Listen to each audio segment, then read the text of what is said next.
Evening tiffin என்ன பண்ணுறேன்னா பணியாரம் மாவு அது கொஞ்சம் பண்ண போகிறேன்.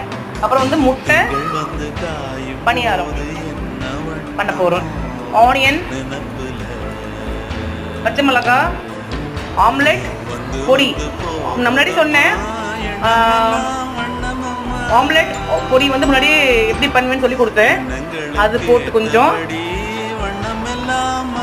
முட்டை போட்டு நல்லா மிக்ஸ் பண்ணி பணியாரம் மாதிரி பண்ண போகிறேன். ஃப்ரெண்ட்ஸ், ஆம்லெட் பொடி என்னென்னா வெறும் pepper powder, red chilli powder, அப்புறம் garam masala powder, salt, pepper powder எல்லாம் போட்டு நல்லா மிக்ஸ் பண்ணி வச்சு paniyaram ready. By on the way. ரொம்ப ஈஸி இது.